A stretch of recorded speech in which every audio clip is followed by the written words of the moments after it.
It leads me to think about, and it's sort of what we did in our cold open, the inherent nature of how capitalism is baked into role-playing games in first principles.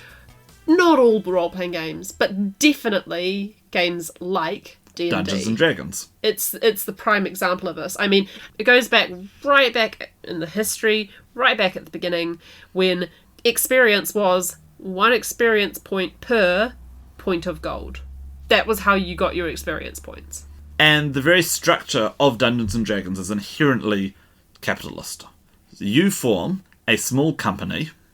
I think the name is just coincidental here, but it's still an interesting coincidence. You form a small company that goes to a location, destroys the indigenous creatures there, normally for a fairly loose pretext. And then, but generally it's for a king or a mayor who's saying get rid of them. So generally it is a colonial... Sure. There's this colonial subtext to it as well, where they are dangerous things that are preying on our lands, so go kill all of them. Yeah. And get rich while you're there. Loot, steal all their stuff. Yeah. And how much does this sound like the sort of dialogue that gets used around colonialism? Where these monsters, they're savage, they can't be reasoned with, you just have to go in there and start swinging. D&D is Manifest Destiny continued. Pretty much. But also, in the capitalist point of view, you have that sort of idea of you start off small, but through your own hard work and effort, you can grow in power. In the real world, money is power. In Dungeons and Dragons, money was experience points, but experience points is power. Yeah. Which then lets you become bigger and more powerful and more influential, and you, the self-made individuals, free from any sort of morality or ties to a greater society, become the titans of industry that you were meant to be. It's an adventuring industry in this case. Yeah, it's very libertarian capitalist utopia. And over time, there have been more efforts at putting some morality into the game. So I'm thinking early on you get things like the famous Keep on the Borderlands adventure, where the motivation is basically there are some caves of monsters, go to those caves, go to the monsters' homes, and deal with them. It's implicit that the monsters are doing bad things to people living in the area, but it's only implicit. And later on, of course, more recently, you'll get stories about, the goblins are raiding our farms, the goblins are massacring our people, the goblins have kidnapped some people. So, in, for example, Mines of Phandelver, there are goblins who have kidnapped an important NPC who hired you, and you've got to go to the goblins' caves and exact horrific violence upon them so that you can rescue your friend. Cool. Not very cool at all, really. No. Because I started thinking about, why are these goblins doing this? Why are they acting in this way? There's a sort of a loose plot with the goblins' motivations in Lost Mine of Phandelver, but the orcs that show up in the adventure later on really don't have anything. There's just a scouting party of orcs has been seen. Orcs are really bad, so you'd better go deal with them. And that's just a little problematic. Why are the orcs doing this? Is their motivation just that they like to kill things? Or do they have reasons? Do they have a culture? Do they have a socio-economic background? And people say that that's too much for their role-playing. But at the same time, other games have had fully fleshed out cultures for their, inverted commas, monstrous races as far back as Trollpack for Chaosium. Probably further. Right. Where I've heard of that one. the monstrous trolls, whose name is actually a joke. They're the Us. The Us. I like it. Get fully fledged creation myths, cultural backgrounds, and everything so that they are the heroes of their own stories. And from the point of view of your PCs, they might be the antagonists and the villains, but they have full motivations for everything that they do, full justifications, and it's easy to see how they are in the right with everything from their perspectives, just as you're in the right from your perspectives. And I think that sort of thing leads to deeper and more interesting role-playing. Yeah. And I feel like we've strayed a little bit from capitalism. No. It all ties in, because the thing is, like, capitalism really drove the westward push and the Yes. globalization of colonialism. Before that, Europe was very Europe obsessed, and then they started to push more and more out. And Yes. so imperialism, colonialism, and capitalism are actually all very intrinsic. interconnected. Yeah, Yes. intrinsically intertwined. I think part of the problem is that in D&D, how many D&D characters have a family?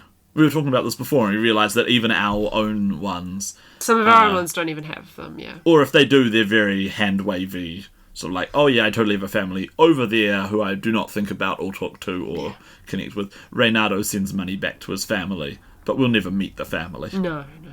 Unless we do. Unless we do.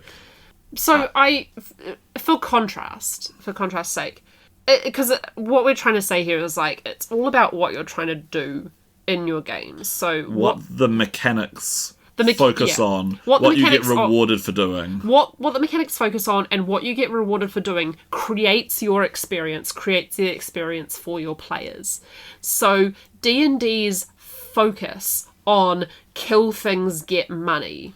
Get treasure, get rewards. Yeah, get rewards, whether they be GPs or XPs, creates a certain violent mindset.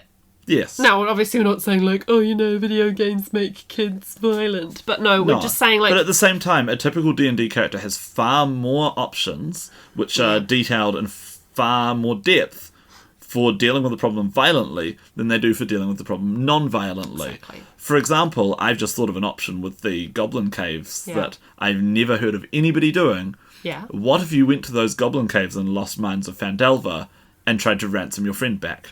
Right. Because in the real world, that would be a very reasonable way to deal with the situation. Yeah. Or with the goblins attacking farms, in our hypothetical example, and stealing livestock, in a sort of Dark Ages culture, which is what a lot of D&D is based on, Dark Ages to to medieval Renaissance sort of culture, what about taking the goblins to court for reparations? Yeah, it's all about what experience you want to create, because, here we are saying there's What about negotiating? Yeah. there's no families in D&D. Well, the opposite of that would be like Pendragon, where you create your family in character creation. I was thinking of that just before. Intrinsic to who you are. It actually Every plays single a part character in what happens in the game. that we had in Pendragon was so connected to they were motivated by their connections to their families, their desire to create a family. And you absolutely could solve problems violently in that. You were a knight. You were a moving tank. But there were many other options available to you. And money kind of doesn't really matter so much in Pendragon. Actually, that's a really good point. Glory matters. Yeah. But not money. The mechanics that are behind the characters move the story in different ways. So people would go far more out on a limb to do the dramatic thing in order to get glory, rather than to do the just... And people would definitely be motivated to do things for their family. I can think of... How many of your characters wound up going into Fairy to rescue family members? Sort of became a recurring theme. Yeah. I can't even... I lost count. But, like, there's no monetary... Well, sometimes there's a monetary reward there, but for the most part, there wasn't a monetary reward. The reward was story, or the reward was having helped the peasants, or helped a king, a lord. And of course, in modern D&D, there is much more focus on these sorts of things. Thankfully, with milestone leveling, rather than leveling by killing monsters. Yeah, we were saying which is earlier to each other that's actually... horrible thing. That's something that I like to use in our Apprentices of Tyrenia game, because it's giving James points per quest, sort of. I like doing chapter. XP points myself, but I like doing it for obstacles overcome rather than Yeah. fights. I mean, you'll give me XPs for a monster defeated, even if the defeat was I talk to them and we say to each other, "Have a nice day." Yeah, if it was an obstacle in your path, and you managed to resolve the obstacle in any way, then as far as I'm concerned, you deserve the XP. Yeah. And also, I like to give out quest success XP points pretty generously. Yeah. I have just backtracking a little bit. Oh, and yes. this is not to put any shade on Blue Rose. Oh, right. But here's what's wrong with Blue Rose. Blue Rose, right? They came out saying their intentions were to create a very, peaceful, inclusive game about relationships and stuff. What were their mechanics about? Fighting! Again! That's where it went wrong for me. That's why Blue Rose did not work for me. It was still just a D&D game. Even though it was a completely different system from D&D, it was just a fighting game. It wasn't about relationships. Even though both times Blue Rose has been published, well, actually now it's been published 3 times because it's just got a new edition where it actually just is D&D. Both the rule sets so far, though, they did a variant on the D20 system. Right. Where they really ripped the D20 system apart and turned it into something else, but at the same time, not something else. And then the age system. That's right, the age system. They're both just strongly derived from D&D. Clearly derived from D&D. And of course the latest one is just D&D. I can't help but feel that Blue Rose would be really supported by having a completely different rule system. Where the heart of the game isn't violence anymore. Because that's where they're going wrong. For me. Yes. I can't speak for other people who really like Blue Rose. I want to like Blue Rose. But when the rule system has violence at its heart, it's not, for me, meeting its stated goals. I think Fate might be a good match. Yeah, that could be something we could try. Could be. But then, of course, all the adventures still have violence at their heart as well. So. Well, that's another topic. Maybe we'll talk about Blue Rose someday.